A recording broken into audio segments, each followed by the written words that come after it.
This is a great question, by the way. Thank you for this. Yeah, great question, Cameron. And It's a great question. That's an interesting question. well, that's a great question because Well, that's a great question. Most people don't ask that. I like that question because that's the best question you've asked all day. it's an interesting question. What a good question. Hey guys, thanks for joining me on this 4th episode in Season 5 of Good Questions with Cameron Dole. Special guests on this episode include the singing group ICYDAY. They've got a new EP, Clear Skies, which is available now. We'll also visit with entertainer, singer, songwriter, wrestler, so many more to talk about. GOLDY LOCKS got a brand new single to talk about, Just Say Yes. Of course, if you would, please take the time to subscribe on whatever platform you are streaming on. Comment, especially on YouTube, just simply saying listening. It does help us get noticed in the algorithm. You can also leave a rating on Apple Podcasts and, of course, share with your friends. You can also help monetarily by subscribing to our Patreon page or sending a tip via Venmo with links in our show notes.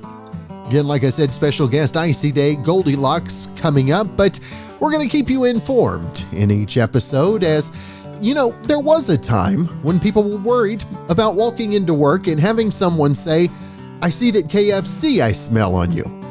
But I guess now that's cool. KFC is releasing a limited edition barbecue perfume that they say will leave you and the people around you tipsy with hunger. It's called Number 11 Ode de Barbecue, and it promises a classic barbecue experience in every bottle. It has a smoky wood smell with charcoal notes. Now, before you get too excited about it, you should know that it's just coming to Europe for now. Now, it's unclear why. Maybe they think Europeans are fancy enough to appreciate a fragrance as fine as this. And I don't want to sound like a grouchy old dog, but I just wish fast food places would prioritize quality and value at times like these instead of, viral stunts and fake products. From the group ICYDAY, and Sloan was trying to throw me off by the pronunciation of ICYDAY, but he was unable to do so. But Sloan, Isaac, and David, it is a privilege to visit with you guys today, and looking forward to talk about the new music. I look forward to talking to you too. Yeah, thank you for having us. Thank you for having us. We're so excited. This is our first interview post-album release. So is it really? That's cool. Yeah. Mm-hmm. Now tell us, where did I talked a little before we came on with David and Isaac, and was talking about how you guys got hooked up in the first place. So, David, were you the instigator of this whole thing? I was and I wasn't. I was when it came to introducing the two of them together. I've known Isaac for almost a decade and Sloan for probably a decade, since freshman year of high school, since I was 12 years old. And about 3 years ago, maybe 3.5, my friends always end up meeting my other friends, but it was different. It was special. Like, these are my two closest friends in the entire world, and they became each other's closest friends in the entire world. And we've all grown up in musical families. We've all grown up playing instruments. Sloan and I have been singing, and it's never clicked until I brought the three of us together and we just started making stuff that we actually would want to put out, rather than like, that's a good idea, maybe we'll keep that in the vault for someday. And then we kind of had this thought of like, why not? Yeah. Like, everything else we're trying to do is, so different. Mm-hmm. Why not? So what is it that each of you brings into the group? Isaac, I'll let you since for me you're top left. We'll go left and then we'll go bottom. So Isaac, tell me what each one brings to the group. Sure. So for me, I mainly bring the music. I play most of the instruments, try to find the chords, the progressions. Mm-hmm. For David, he works on the melodies and the lyrics, and Sloan also works on melody and lyrics. And then they both kind of also have their own elements that they bring to it. Like David's good at the drums, so he'll help with some drum stuff. He'll help with some chord ideas, and Sloan will also kind of like come up with ideas on his guitar and then ask me to like kind of improve on them. Yeah. But he always gets, some of the ideas started and then kind of brings it to us, and we just, help him out and kind of finish the song. I'm as more, good as we can. as you were saying that, I just kind of pictured Sloan as like being over in the corner, like heckling. I just see a lot of heckling coming you're from right. Sloan. I'm Sometimes just it's like saying. that. I know I heckle. Right, that happens. I certainly heckle. Yeah. David and I bicker in the most loving way when we're writing music too, because like I'll do a majority of the lyrics, and then David will be like, "Well, I don't like this one. I don't like this one. I don't like this one." Or we start the other way around, and he'll do majority, and I'll do the same thing. And we argue in the most loving way, where we'll fight over like a single word, because we're so meticulous about every single lyric of the song. But yeah, I certainly heckle. But over time, I've learned a lot from them, because I mean, I'm the least experienced when it comes to music. I mean, they've both been doing music since they were very young. I've been writing music for 4 or 5 years, and I never even wrote the chords. I would just write words for people. And so they've taught me a lot about theory and about music and different instruments, and I've been learning guitar. And so I definitely have to keep up with them. That's for sure. But it's been the best way to learn, Now, David, how much of a stretch is it to do this, and also the side gigs that you guys have going at all times as well? I call them side gigs, or you might consider this a side gig. You make it what you will, right? It gets tough and then it gets easy. I mean, speaking just from the acting world, how streaky it can be, how you kind of have to ride that wave of when you're up, and when you're not. Sometimes we've had times where I've been busy all week and I cannot get with these guys to write. And sometimes I will have all the free time in the world, and I'll have maybe one audition in a month because of the industry, and I'll be just, yeah, guys, I can do this. Let's go ahead. Like, I'm free whenever. So it's just kind of taking what it gives you in a way. Like, when I am busy, we work through that. When I'm not, we're good. Sometimes it's not me. Sometimes it's Isaac. Sometimes it's Sloan. We all have our own things that we do, but we've put such a priority into this, more than just like, yeah, I guess I'll see you guys this week or something. Like, we've made such a conscious habit of making sure that we'll be together and working or doing stuff on our own, or maybe 2 out of 3 of us will be together and we'll do something, to the point where by the time we're all together, somebody has an idea. Somebody has like 4 ideas, and one of them, probably most of them, will be made into a song. And I know, at least speaking for me, when I have an idea, I'll send it to Sloan and Isaac, and I'll be like, help me make this, improve this. Now, what is the start? Where's the beginning of a song? Does it start with somebody hearing something musically? Does it start, Isaac, with you hearing something musically, passing along and saying, "Hey, put words to this," or is it words waiting for a melody? Hey, both ways, honestly. Yeah, Everything you could it's really think of. different every time. Right. Yeah. We come at it from a lot of different angles. So a lot of the time, Isaac will just have a song ready, completely done, and he'll be like, "Let's do something with it, though." And we hear it, we're like, "Well, yeah, we're gonna do something with that. This is amazing," because he makes incredible tracks. Like, he's got so many finished tracks just waiting on his computer for something to happen with. And then sometimes, I'll write a bunch of words, and I'll have kind of a melody, or maybe I'll have chords for it too, and then I'll be like, David, can you fix this melody? And then Isaac will get on piano, and he'll take the piano and he'll make the chords for it while he's fixing the melody. Or David will come in with a drum beat, and then Isaac will immediately start producing to the drum beat once he puts it down, and then I'll start coming up with words to that. And then it becomes a very, one of us always starts it, and then it becomes a completely intertwined process almost instantaneously. So we come at it from a lot of different angles, but we always get the job done. And you can kind of tell with each song when you listen to them, where it came from in a way. Like, well, once you know how they were all made, but yeah. Now, Isaac, for you, where did the inspiration for hearing the melody, hearing the backtrack, if you will, when did you first know you had a gift of making music?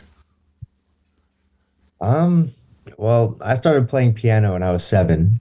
So I started, in the classical world, doing all the recitals and all of that, but it wasn't really my thing. I was more into like popular music and jazz and other genres.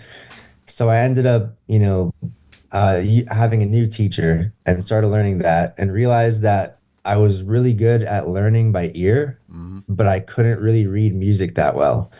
So I think a lot of it just comes from that, just like being able to figure out songs with my ear and trying to just create stuff that I guess I hear in my brain. But it's been kind of a new process to really learn the production since I really just played piano until like COVID. And once COVID started, I started learning producing, guitar, other instruments, and it kind of, I was more inspired to do more than just piano. Yeah, we all got inspired to do studios, didn't we? Yeah.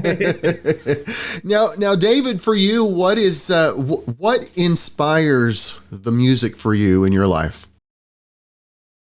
Honestly, there's so much. I feel like our music and the music that either I'll come in with, or Sloan will come in with, or Isaac will come in with, in whatever stage, is just an extension of ourselves. Like, it's an expression of a range of emotions that we feel. And I know for me, it's very cathartic to take, a day that I've had, or emotions that I feel, or something that I'm like, something very complex that I can't really make out, and put it to music. Because my favorite thing about music, and at least songwriting, is that when you talk about an experience of your own, somebody hears it and somebody can relate. Somebody knows what that's like. You makes you feel less alone.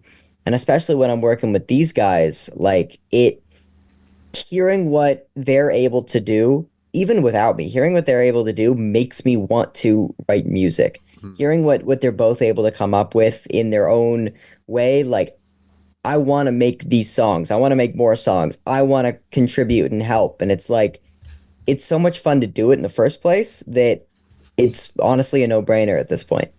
That's cool. Now, the debut, the new release, I should say, tell us about having the music out there and being the first interview post-release. What's the feedback been for you guys? Sloan, I'll let you start. Sure. I mean, it's been really wonderful. Everyone that's been following our journey until now, whether, it was our first release to second, third to the album, they've all been very supportive. And it's very gradual. It takes time to build a following, but everyone that's been listening has really loved it. And they've loved songs that we weren't expecting, or songs that we were expecting. I mean, it's kind of all over the board. I guess when you get at least one person saying every song is your favorite song, it's like, okay, we did something right. And it's been an amazing journey, because we've been working on this music for like 2 years, because we've had setbacks that have had nothing to do with production. It's just been a matter of, like David said, about, getting our schedules on. Like, sometimes we're all unavailable, or one of us is, or, and we all three need to be in the room to finish something. And it was our first time finishing all of this music. It was our first time going through this process, and to actually see it and be able to hear it and be able to share it with people and say, oh, we're a music group, like, here's our music, instead of just saying, we're a music group. Like, that's such a big difference. And it's just so exciting. I certainly feel, I know the guys feel very accomplished as well, because we pulled off something that could be considered impossible without knowing how to do it, and we had some help along the way, but I'm certainly very proud of us. And speaking about that's something I've found in interviews as of late that I think is really key, especially in the days that we live in, is we all go through the good, we all go through the bad. But I also think we need to talk about those people that have helped us in our bad times as well. David, who's been instrumental for you, man? just in this in general? Just in everything, brother. I mean, my heart says to say these guys first and foremost, and I mean that in the least cheesy way. Like, yes, these guys write music with me, and I couldn't do it without them. But I mean, these are my two closest friends in the world. These are people who have, no matter what I've wanted to do, no matter who I've wanted to be, have accepted me at face value, have never made me be someone else, have never made me change or fit in a mold. And even, growing up with people like that, growing up with them and watching them see me in such a different way, like it makes me feel confident. It makes me feel like I'm able to do this stuff. Being able to do something and finish something, maybe in a different world, in the acting world or in the whatever other world. It's so fulfilling to have them see it and watch it and be like, hey guys, I know, you're probably expecting it, but even if you weren't, look at this. So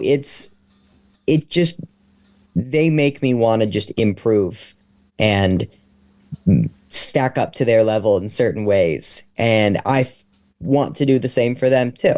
And so like, it's, they've both been teaching me in their own way. Sloan's been, well, I teach him stuff. He teaches me stuff. It's been that way since we were 12.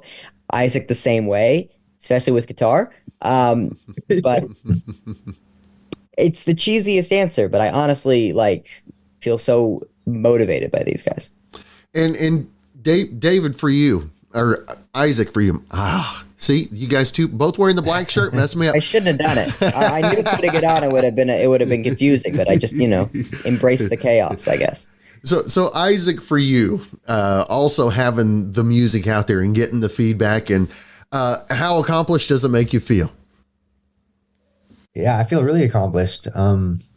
It's kind of been like one of my, lifelong goals to just produce music and have it out there, because my favorite part about it is like how it will affect the audience. And just knowing that there's someone out there who will listen to our songs and feel the way that I feel when I listen to like my favorite artist songs or just a new song that I really love. Like that's kind of the goal that I reach for. Like I need them to experience what I'm experiencing.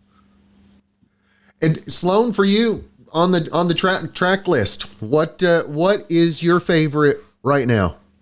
My favorite track list is Twister. Twister's my favorite on the track list. I mean, that was one of the most fun songs to write.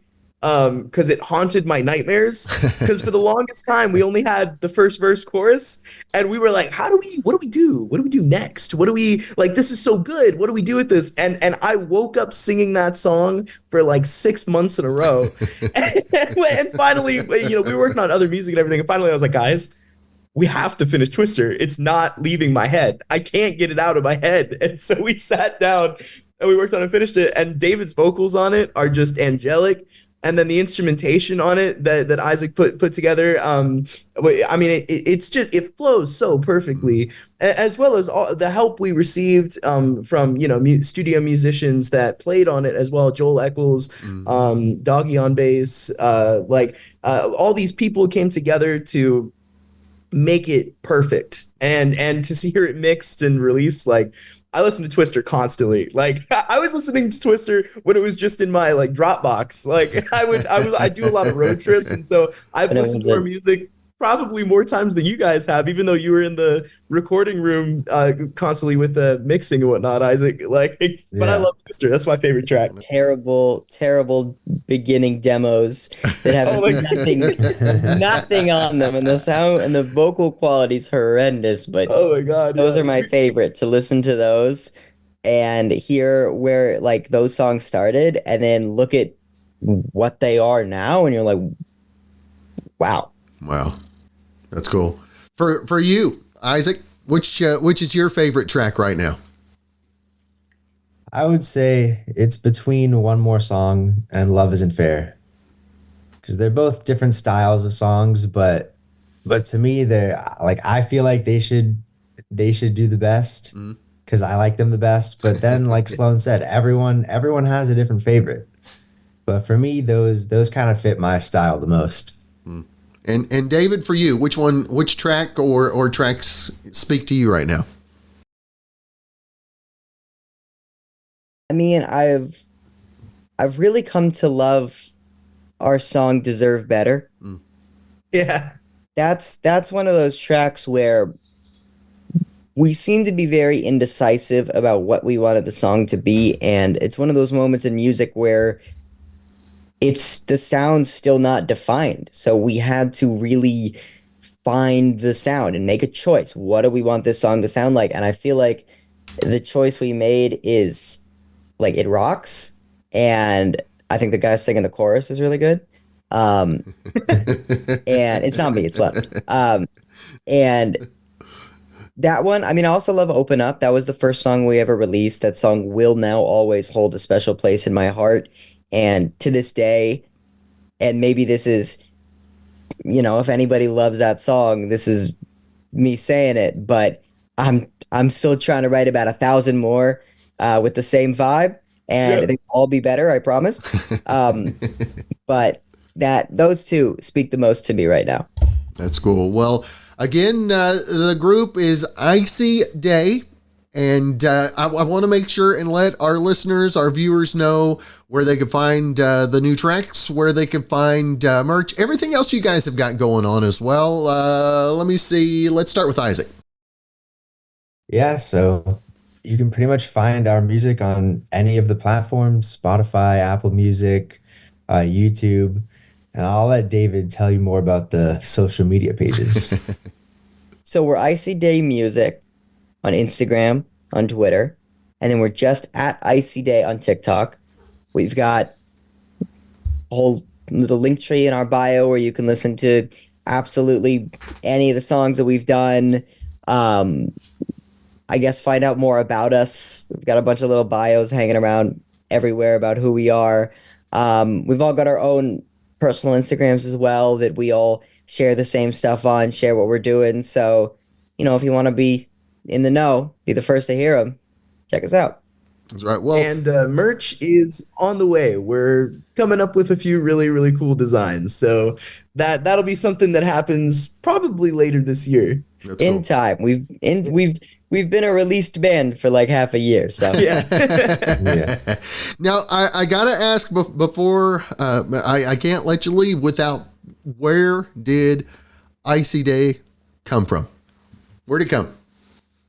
oh well, Sloan, you want to take? Oh, yeah. whoever wants to take it. I'm going to let whoever take it. we were trying to name the band because we were about 7 songs in, and we were like, oh, this is special. We're doing this. This is where we've decided on it. We got to make a band name. We would show up with like 30 band names every time we would meet to write music, and we met like 3 days a week at that point, and nothing sounded good, or everything was already taken. I mean, everything is a band name by now. Right. So it's impossible to name a band unless you're doing some wacky, like, different thing. And so we eventually landed on ICYDAY because it was the perfect amalgamation of our names that we were able to make sound like something catchy, like something aesthetic. So I for Isaac, C for Siegel, my last name, and Day for David. So we're literally ICYDAY. There you go. We're wearing our part of the name on our shirts and everything, and our photographs, and we just kind of stuck. I mean, it was the perfect way to show that we all have an equal part in this band, and that we are all, we love each other so much, and we are one entity, Yeah.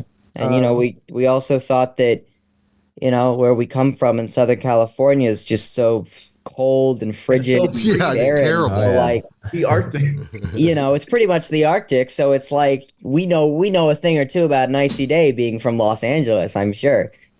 There's another kitty for you. Yeah. That's When it's 60 degrees outside, it's freezing. Right? And another. Oh, that's great. Yeah. He's got like a cool design. And they're all gathering around. They just got done eating and Look drinking. at that one. Oh, you look sweet. Yeah. So I have 2 cats who are running around here, and one of them looks so similar to that cat. Yeah, Buddy looks similar to that cat, Is right? Thai meat, like Siamese coloring, just like looks like it was dunked in coffee. Like, so there's a very good chance that he did spill some coffee on himself. He's good about that. That's what it looks like, right? They're good about that. Well, guys, again, check out the website, social media, and all that. ICYDAY. It has been great to visit with you guys, Isaac, David, and Sloan, and I even know which ones I'm speaking to. So I'm pretty impressed by that at my elevated age. So appreciate you guys taking some time. Looking forward to some more new music and hopefully catching up again real soon, guys. Yeah. Thank you, man. Yeah, thank you so much. Well, if you're only listening to this to drown out the sound of traffic, well, you're welcome. I might be saving your life right now. A new study found that too much traffic noise can literally kill you. Now, probably not today, though. It's a more gradual process. Researchers at the University of Pennsylvania worked with experts in Europe to see how the sound of traffic affects our health, and it's not good. They say, case closed, the sound of horns and engines causes significant stress, which leads to heart disease, strokes, and other issues long term. Commuting isn't the only time we're exposed to it. The bigger impact might come from sleeping in an area with heavy traffic, especially if it wakes you up. The added stress leads to more free radicals in your body. That means unstable atoms that can damage cells, causing illness and aging. A lack of sleep can also cause inflammation, which causes high blood pressure. They say cities should look at more ways to reduce noise pollution. A related study found that for every 10 decibels of excessive noise you're exposed to, your risk of cardiovascular disease increases by about 3%. We're going to be able to talk some music. We're going to talk life, talk a little wrestling background. And man alive, I did a little research. So we've got from TNA Impact Wrestling. You might know her from that. You know her from the radio, from streaming, from YouTube, from socials, all of that. TV as well. She's got reality series. Man, you've done it all. Goldie Locks with us today. Goldie, thank you so much for taking the time, my friend. Thanks for having me. I really appreciate it. I just subbed to your channel. I'm at the Cameron Dill YouTube page and Insta, and I want to make sure everybody listening is subscribed to this great man. He's doing a lot of awesome things and putting out a lot of content. So make sure you give him a sub.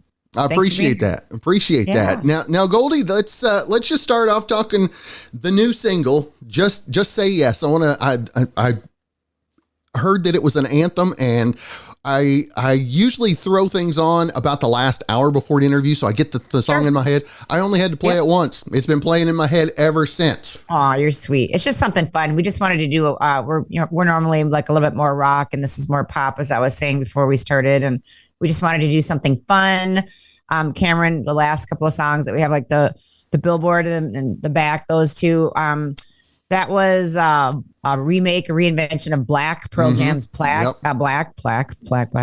And we did it in support of child abuse prevention. So like the video was like really hardcore. And then we followed it up with another original, All to You, which again was suicide prevention and mental health awareness. So that was just very dark and like really edgy stuff. And we were like, let's just do something really fun and light and family friendly that everybody can sing along to and have a good time. And the coolest thing was, I thought that in the video, there's like a little, cheesy dance breakdown where we're all pushing vacuum cleaners, because we'll get into like what the song is kind of about, but we're pushing our vacuum cleaners. We're like, you know what, we need to do like a little TikTok kind of contest, Instagram, Facebook, whatever. And we just gave away like thousands of dollars in cash prizes, and whoever had the most engagement won, and it was really fun. And a couple people took home some money for some bills, and it was just light. Sometimes you just need to do some light, fun, catchy little things. So that was cool. Yeah. Now there'll be rock after that. There you go. And talking about the light, there's been a lot of dark lately. How much do we need a reason to smile and to laugh and just let loose a little bit? I have decided today when I woke up that I am not going to engage. I don't ever, but once in a while I'll get real hot and I'll leave a comment online.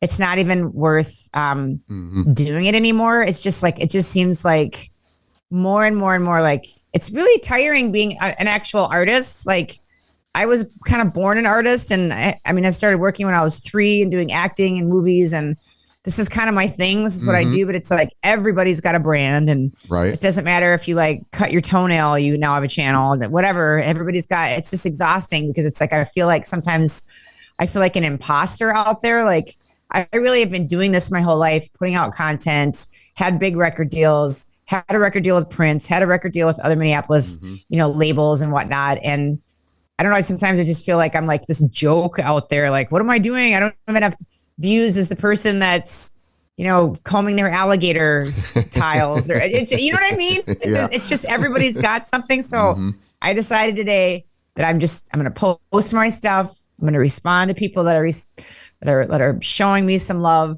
And then I'm not going to go down like any more rabbit holes of like, there's just so much. What my point of that rant was, is there's so much negative stuff that people post only for a view, or only for a like, or if I've got one more person filming something where they should be helping, you know what I mean? So now I don't even know if it's fake or not, or if it's staged, but like, help the animal that you're filming, or help the little kid that's going to fall off a cliff or outside of a window or whatnot. It's just getting to be a complete shit show, circus clown act out there. And I don't want to be a part of it anymore. I'm just going to stay in my lane, put out our content and promote our music. And like I said, respond to people that are leaving me comments and whatnot. That's all I can do. I want to stay away from that other stuff. Now, Goldie, you hit something. You hit something for me. And like I told you, I don't script anything. I always, I follow along, and you hit something there. You felt like an imposter. How much since 2020 have you found that, after locking up, how hard was it to get back up and feel like yourself again? And how hard is it? Do you still have to push yourself each day? I still don't feel like myself anymore. We had so many shows booked, and then I also have a photography company. So, I shoot like all these amazing artists and bands and celebrities all across the globe. And we had so many things on the calendar, Cameron, and then it just all went away. And I think what contributes to feeling like weird is like, and it wasn't just the pandemic, it was like our whole voting structure. Like why would I take off from work right now and miss work and miss making money to go vote when it's not going to probably count anyway, or whatever the powers that be want to win is going to win. It just like, once I saw like my vote doesn't even matter anymore. Like it kind of doesn't, like, that's my opinion anyway. It's like, so that doesn't matter. And then the government can literally just say whatever it wants to say, and we have to follow all this stuff. Like, I mean, I watched people with amazing jobs getting fired because they chose to not follow what was being pushed. And it wasn't even like, you should take this shot because, I mean, I think it started out like it's going to help save your life, or it's going to help you in some way, but it started to become like, you should just take this shot because, and then because I say, and then if you don't, this is going to happen to you. It just, there was too much stuff with the vaccine, which with COVID, with everything getting shut down, with like our election. And then in the middle of it, we had like a tornado. We had a bomb go off in downtown Nashville. And like, that was just a mess on Christmas Eve. And we had a tornado, and we had all this stuff. It was just like, I don't know if I ever will be, but I have a new way of thinking about things. But like I said, once the government just got so sketched out, like that was just like, I knew things were sketchy, but not that sketchy. Like, so now it just gives you a different perspective of like, again, like what we were saying about people filming things, like what's real and what's not real anymore. I don't know. Not a conspiracy crazy theorist. I'm just like, I'm out there in life and I'm touring all the time, and I see like all these different situations and people and lifestyles, and it really does make you think. So that's my take on that. Still not back to normal. Now, when you're out and about and traveling the different parts of the country, the media always tells us how much different people are based on where you're at, but how much alike are people enjoying music and just having a good time and needing to kick their feet up a little bit? Well, I was thinking about that because I'd seen so many videos on Los Angeles where I moved from, and just I was afraid to go a couple weeks ago because I was just like, because of what I've seen. And when I got there, it wasn't anything like, I mean, yeah, the same spots that were always Skid Row in that area and some in Hollywood with people camping out on the streets. So some of the stuff that I saw like on social and online, maybe like 5% was true. And then the rest of it was just like what I was used to, and which was really odd because like I said, it made it seem like it was going to be completely different. And then, you think of politics out there are completely different than the South, and it really wasn't. It's just everybody kind of was thinking along the same lines that I've been my friends forever, and new people that I met. Like I said, they've got their own opinions and beliefs on things, but like it was pretty chill. So that's my like 2 week ago Los Angeles experience, where I was expecting everybody over there to be completely on one side of things, and everybody to be completely camping out on the streets, and everybody had lots of different political views and lots of different views on everything. And a lot of people had the same kind of views as I did on things. And it was, like you said, like, I think more people are, again, it goes back to not a conspiracy theorist, but I think it's just more fun for the media to divide and conquer and cause a bunch of problems when there really weren't that many. If we didn't have the media telling us everything, and if there wasn't like, I think Facebook was like the worst during the pandemic because a lot of older people are on Facebook, and like that's where you got your news from. Like, what's that? Did you do your own reading? I don't know. So I think people are way more like than we give them credit for. That's a really good point to make. It's very positive. Well, thank you. Now, to change up your sound for Just Say Yes, and how hard was it? Did you have to do a little? Did you have to do a little twisting of arms to get the bandmates to feel comfortable with it, or was it something everybody was bought in? No, we do one-offs all the time. Like we had a country soundtrack. It was like really country. That was a few years ago, and as long as it's music and it's good, like we're totally cool. I mean, yeah, I did pop when I had my record deal. It was like R&B and pop, and I was with like Dallas Austin's camp. That's like the TLC camp, and Atlanta, and then Minneapolis with all the Prince cats, and even in Europe and Sweden with Max Martin, all the ABBA camps and crews. Like that stuff's super sugary pop. So if you look at anything online, even though a lot of stuff has been taken down because the last record deal took everything down, I got to put it all back up. It's real pop, but like our guys are so cool. Like whatever it is, as long as it's good, it's got a good melody and there's goodness to it. They're going to be cool doing it. But like I said, we're excited to get on with the more rocked out stuff too, as well. As long as it's great, which I think it's a great song. It's fun. We had a lot of fun recording it, and the video is so much fun. That's cool. Now, how much has your writing and maybe your music ear changed over the last few years? It hasn't.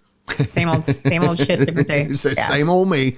I mean, yeah, you write what you know, you write what your history is, and no matter what happens over the last few years, you can't take away somebody's childhood or their influences or their experiences or the people that they've met, or if you're a good songwriter, you should be able to like take your experiences and verbally put them in a way that you say something that either somebody else can identify with, or like you were saying in the top of the hour, like something that makes people, I like to do things that make people feel better.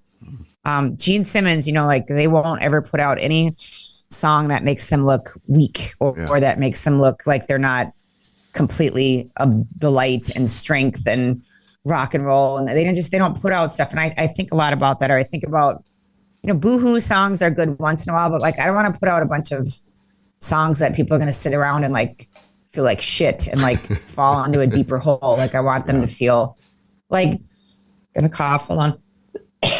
I'm sorry.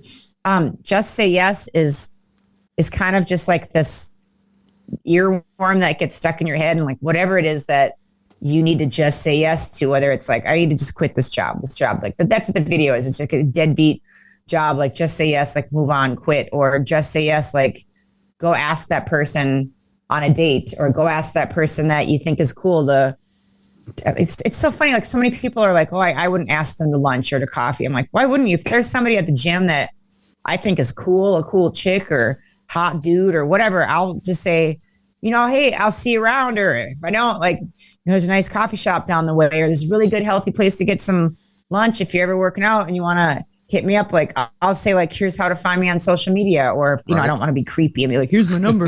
But there's so many people that you can just say yes to be a new friend. There's so many people I hear that, I don't have a lot of friends. They're like, well, yeah, well, whose fault is that? Like, go out and ask somebody to do something, or engage with them, or ask them a question. At the gym is a really fun time when somebody's on their break and they're off of their set, they're just taking a quick little break. Like, you say something to them, or, hey, you're doing a really good job. I love walking by people on the treadmill that are just dripping sweat and just like giving them a thumbs up and like a little wink or something like that. And like leaving the door open to have a conversation. Or even the other day at the grocery store, there's this precious woman that works there. She doesn't know who I am or what I've done, or she thinks I'm some chick that always looks like complete shit at the end of the night when I walk in sweatpants, But that's what's so cool about her. She doesn't know anything about me.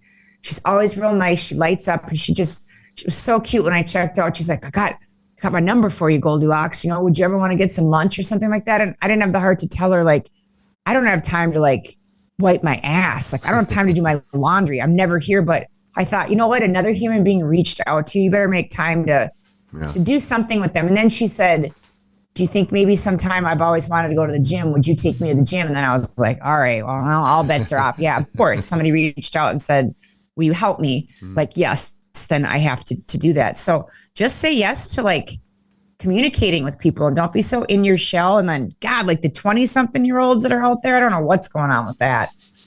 I don't know what's up. Being available, I think is a big part of just saying yes too, right? Being available and being cognizant of what's around you. We got to get these kids that are coming up to get out of this funk, because it seems like everybody that I know that's got a kid that's like in their early 20s, they're kind of following the same pattern, and it's very different than was that age. And I'm not that old, Cameron. And I just remember when I was 15, it was like the day I turned 15, it was like, we're going to go get my permit. And the day I turned 16, I was going to go fail my driver's license 3 times. But it seems like a lot of my friends' kids, they're scared to drive. And they're like 25 and 26 years old, and they're living at home, or they're afraid to move out. Or, so, just say yes to like the things that you're afraid of. Like, you can't be 30 years old and have your mom driving you to things, like that's her time to go. I feel bad. God, I feel bad for my friends. Like, they're just, and I know they're good parents and everything like that. But man, my dad would have told me to get my ass out the door and like figure it out, sink or swim. So just say yes to the things that you're afraid of. And again, really good point about being available, or saying yes to cats. Yeah, right. Would you say that one's name? What's the black one's name? That's Finnegan. That's Finnegan. Isn't he just the most docile little guy? Yeah, he likes to hang with Dad. He's studio cat. What a cute guy. Black ones are so. Isn't that crazy how people like always don't adopt the black ones because there's a stigmatism or a stereotype that says that they're bad luck or something like that. I've always had black cats. They're the best. I love them. Now, me too. We talked about wrestling. Let's talk about what your time in the TNA Impact Wrestling. What did that? How did that help you? Did that help you maybe? Oh, tons. Help you like on the down times to find that inner peace for yourself? Did that help that? In a weird roundabout way, like I learned a lot of great things from wrestling. I learned that most people in that business are so humble and so grateful for any opportunity at all. I made a lot of their clothes because I sew. So I was making all the ring, whatever you call it. Shit, there's all kinds of different ways. We call it gimmicks. Right. In wrestling, it's like, all their gimmicks. I made all that stuff. And it's like every time everybody was so appreciative and so grateful. And then you're in other businesses where, oh, that's not good enough, or that's not right. And like in wrestling, everything was just like, wow, thanks a lot. Like so many people, I think in wrestling become wrestlers because they didn't have a good childhood, or they didn't have a good solid upbringing, and they're looking for like that something more. So like when you're in that dysfunctional family, And it is dysfunctional because most people have broken necks and broken backs and like they're in massive physical pain and they're injured and they're still out there working every week because if you don't, you're going to lose your spot. So there's like, it's cutthroat, but I think a lot of the people really take care of themselves, take care of each other. You know, just like when you were talking to your friends about, oh, I'm going to interview this girl. It's like, we're all so connected and I'm so blessed to have and still have all those friendships. I don't have any brothers or sisters, Cameron. So it's like, in a lot of ways, those guys and girls were, and there's something about being connected on that level of like, we've played in arenas together and we've played in crap holes together. We've just done all this stuff together and you can never take that away. Like somebody that goes through the service, like our military, same kind of thing, or, you know, just people that are connected in a strange way that helps me. Like, I know if I'm ever really, really down or feeling bad that I can always reach out to like hundreds of different people everywhere in the world. And like, we can just connect like we were like 10 years ago, 20 years ago. And I know that a lot of people listening have groups of people like that. And that's really important to have that community. They don't need to be your best friends and they don't need to be people that you speak to every single day, but it's just, you know, nice to like stay connected with them.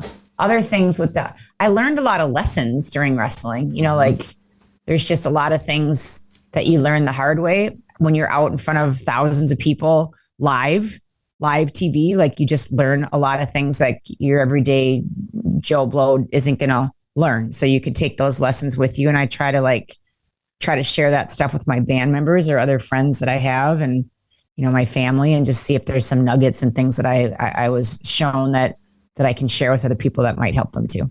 That's cool. That's cool. Now the new single, Just Say Yes, the previous albums, the YouTube channel, I want to make sure and let our listeners and our viewers know. I mean, it's pretty hard not to be able to find you, right?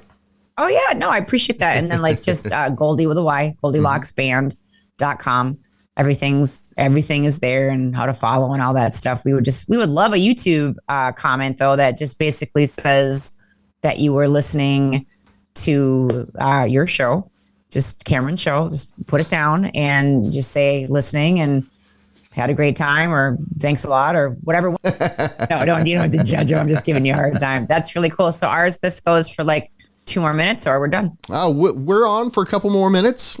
How has the rock genre changed over your course of your career, if you will? I think younger people like rock older stuff, which that's changed, you know, like there was a time when our booking agent was saying like when we were playing covers intertwined, he's like, don't play any of this, don't play any of that. Nobody wants to hear that. Now that's all they want to hear. So That's interesting. Like it's changed where a lot of the kids want to hear like the old rock, which is strange, but that's what they want to hear. People want to hear what they want to hear. They want to wear clothes from the 70s and the 80s or high-waisted, whatever. It all rolls around. People usually just come to see us. Like they want to hang with us. They don't really care for playing more pop or more rock. You can tell the crowd by what they're wearing, what they're going to want to hear. And then we'll push it a certain way, lean it a certain way. And then, you know, we've got 800 covers that we play also. And in that is a ton of pop and a ton of 90s and grunge and 2000s and now. And it's like, it's nice to be able to look at somebody and judge them and size them up and know what they're going to want to hear. Who's your bobblehead at the very top? That is Colt Ford. That's my buddy Colt Ford. You know who Colt is? He's the country rapper. I have shot all of Colt's pictures. So anything that you see. Have you really? Mm-hmm. Wow, yeah. That's awesome. That's awesome. Yeah, I was trying to see if there's Colt's a good guy.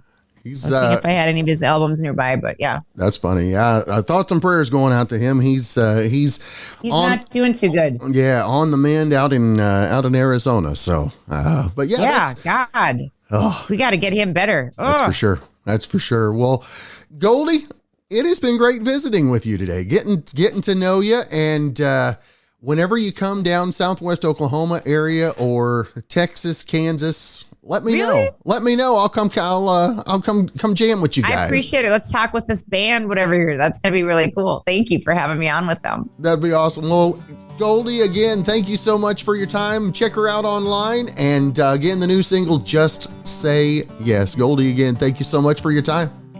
Cameron Dole, thanks for having me. Well, again, we do want to say thanks to our special guests today, ICYDAY and Goldie Locks. And, well, we can't finish an episode without our stupid criminal file for the day. Now, if you have spaghetti phobia, your morning commute could become even more of a minefield. Last week, there was a story about road rage where a woman threw spaghetti at another car, which was being driven by a pregnant woman. Well, now there's this. A 46-year-old man in Florida named Nolan Goins got in a road rage incident last Thursday over glaring headlights. According to the police report, Nolan was so upset he threw pasta with sauce from the passenger seat of his vehicle, striking another driver through his open window. The pasta hit the victim in the arms, legs, and torso. Now, Nolan also got the spaghetti on himself, and neither man was seriously injured. Nolan was charged with misdemeanor battery and booked into the county jail. He's not an Italian chef, he's a painting contractor whose rap sheet includes convictions for selling marijuana, obstruction, and battery. Well, thanks again for joining us on this 4th episode in Season 5 of Good Questions with Cameron Dole. If you ever have a comment, a question, or anything else you'd like to know, you can find me on all the socials, Instagram, Twitter, TikTok, and Facebook at The Cameron Dole. If you have a special guest idea, that is, email me, gqwithcam@gmail.com. You can also help monetarily by subscribing to our Patreon page or sending a tip via Venmo, both of the links in our show notes. Gonna leave you with our good friend Brandon Allen playing us out. Be sure and check him out on all the music streaming platforms. And as always, look forward to talking to you again real soon, my friend.